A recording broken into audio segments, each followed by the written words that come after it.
Hi, congratulations, Volga Videos. 18 million subscribers. Like, share and subscribe. What you'll say about your fitness journey అంటే ఏం చెప్తారు? And Virat గారిని ఎప్పుడు కలిసారు, ఎక్కడ కలిసారు, ఏంటి ఆ ఫోటో వెనకాల స్టోరీ ఏంటి? విరాట్ కోహ్లీ గారిని యాక్చువల్లీ 18 years of డ్రీమ్ అని you mention 18 years of dream, of course RCB గెలిచినప్పుడు దానికి పెట్టాను. నేను యాక్చువల్లీ కొన్నిసార్లు కలిసాను. నేను ఫిట్నెస్ ఇండస్ట్రీలో ఉండేవాడిని, నాకు కొన్ని జిమ్స్ అవి ఉండేవి. సో ఆ కోరిలేషన్ ధోని గారిని విరాట్ గారిని సేమ్ డే సేమ్ టైం కలిసా ఫస్ట్ టైం. ఓకే. ఒక జిమ్ లో నేను కూడా వర్కౌట్ చేస్తూ, అంటే ఒక చిన్న ప్రోగ్రామ్ వర్కౌట్ చేస్తూ అండ్ కలిసాను. Of course legends. దాని తర్వాత ధోని గారిని చాలా సార్లు ఎక్కువ ఫొటోస్ తీయడం కుదరలా, వేరే ప్లేసెస్ లో కలవడం. అండ్ ఆఫ్ కోర్స్ విరాట్ వాళ్ళు అలా కలిసాను. వాళ్ళు ఆర్సీబీ గెలిచిందని ఫోటో పెట్టాను. ఓకే, అంటే ఆ ఫోటో వెనకాల ఉన్న స్టోరీ అంతేనా? అంతే, అంతకని యాక్చువల్లీ అదొక జిమ్ ఫోటో. అవును, వర్కౌట్ చేస్తుంటే నేను అథ్లీట్, నేను బాగా వర్కౌట్ చేస్తాను. సో అలా డిస్కషన్స్ తను కూడా చూసి మాట్లాడటం. అండ్ ఒకసారి ఆ పర్టికులర్ ఫోటో తీసింది వైజాగ్లో. ఏం జరిగిందంటే, మేము వైజాగ్ బీచ్ మీద షూట్ చేస్తున్నాం, బ్లాక్ చేసి షూట్ చేస్తున్నాం. India and England Pakistan some match ఏదో ఉంది. వాళ్ళు ఎయిర్పోర్ట్లో దిగి బీచ్ హోటల్కి వస్తా ఉంటే మొత్తం ఇది షూటింగ్ కోసం ఆపారనమాట. ఓకే. ఆపి ఇంకప్పుడు మూవ్ అవుతుంటే వాళ్ళందరూ తీసి షూటింగ్ చూస్తున్నారు. ఈవినింగ్ జిమ్ లో కలిసాం. ఓకే. అప్పుడు విరాట్ వచ్చి, అరే మీరే కదా షూటింగ్ చేస్తున్నారు అక్కడ అని చెప్పి, yeah actually that's how we met. Okay, కానీ బాగుంది ఆ ఫోటో, చాలా చాలా బాగుంది actually. Thank you so much. Sir, యాక్చువల్గా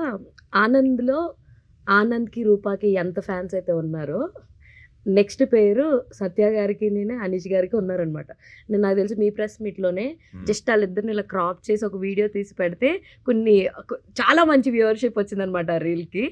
అసలు వాళ్ళిద్దరిని మళ్ళీ పేరప్ చేసి, అది కూడా హీరోకి ఫాదర్ అండ్ మదర్ క్యారెక్టర్గా చెయ్యాలని ఎలా వచ్చింది మీకు ఆ థాట్? అంటే ఏం చెప్తారు? బేసిక్గా మనం హీరో అనుకోగానే మన త్రిగుణ్ చూడంగానే ఏంటంటే, నాది యాక్చువల్లీ ఏలూరు. సో వీడు జస్ట్ 1 hour డిస్టెన్స్ మాకంతే. సో బేసిక్గా మాకు జర్నీ ఉంది. ఆ జర్నీ చూసినప్పుడల్లా మా ఏరియాలో కుర్రోడ్లాగా కనిపించాడు. మన పక్కింటి కుర్రోడ్లాగానే ఉంటాడు, కానీ మన పక్కన ఉండడు అనమాట, చెన్నైలో ఉంటాడు. సో వీళ్ళకి మదర్ ఫాదర్ కూడా ఎలా చూసానంటే, సో మదర్ ఫాదర్ క్యారెక్టర్స్ కూడా బాగా కనెక్ట్ అయ్యేలా చూద్దామని ఆలోచనతో స్టార్ట్ అయినప్పుడు, నాకు కూడా మీరు అన్నట్టు ఆనంద్ సినిమా చాలా ఇష్టం. ఎందుకంటే వాళ్ళకి కూడా ఆనంద్ సినిమా చూస్తున్నా అంటే వీళ్ళిద్దరే గుర్తొస్తారు ఫస్ట్. నాకు కూడా సార్ సేమ్. ఇన్ఫాక్ట్ అప్పుడు మేము మాట్లాడుకున్నాం, అంటే ఇది చూస్తుంటే ఆనంద్ సినిమాలో వాళ్ళిద్దరు ప్రేమించి పెళ్లి చేసుకుని ఒక 25 years తర్వాత కొడుకు పుడితే ఎలా ఉంటుంది అన్నట్టు ఫ్యామిలీ ఉంటుంది. దీంట్లో కూడా same cat and mouse fight మంచి ఫైట్ ఉంటుందండి. అసలు వాళ్ళిద్దరు నిజంగా దాని ఎక్స్టెన్షన్ క్యారెక్టర్స్ అనుకోవచ్చు ఇందులో. అసలు సినిమా చూసిన సేపు ఏంటంటే, నిజంగా వీళ్ళిద్దరు కొట్టుకుంటున్నారా, ఈ కొడుకు కోసం ఎంత కొట్టేసుకుంటున్నారా ఏంటి అనే సెన్స్ వచ్చేస్తూ ఉంటుంది అనమాట. అది జీడిపప్పు మీద ఒక కామెడీ చేస్తారు. చాలా అది సినిమా చూడాలి, సినిమా చూడాలి. అయితే what is your duration? Cinema duration 2 hours 10 minutes అండి. అంతే. 9 minutes some seconds, but max 2 to 10.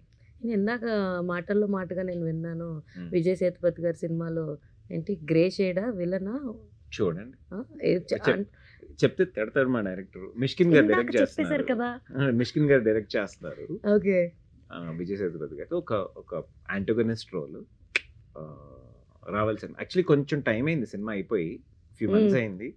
ఇక్కడ అవి ఇట్స్ మల్టీలింగ్వల్ కానీ ప్రెడామినెంట్లీ తమిళ్. ఆఫ్ కోర్స్ దాను గారు ప్రొడ్యూసర్, కలిపల్లి దాను గారు ప్రొడ్యూసర్, అండ్ శృతి హాసన్ గారు చేశారు సినిమాలో. It's nice ensemble cost. చాలా చాలా ఇంట్రెస్టింగ్ ఇండియన్ ఫిల్మ్ అవుతుంది అది. ఇండియాలో మంచి సినిమా అవుతుంది. ఎలక్షన్స్ అవన్నీ ఉన్నాయి. It will release soon. ఎక్కువ చెప్తే మళ్ళీ మా డైరెక్టర్ తిట్టించుకోవాలి సార్. ఇది అందరూ పోకిరి ప్రకాష్ రాజ్ గిలిచుకొని అంటే Trigun, you know how to manage everyone right? ఆయన తిట్టేలో మీరు ఏదో ఒకటి I don't know. You know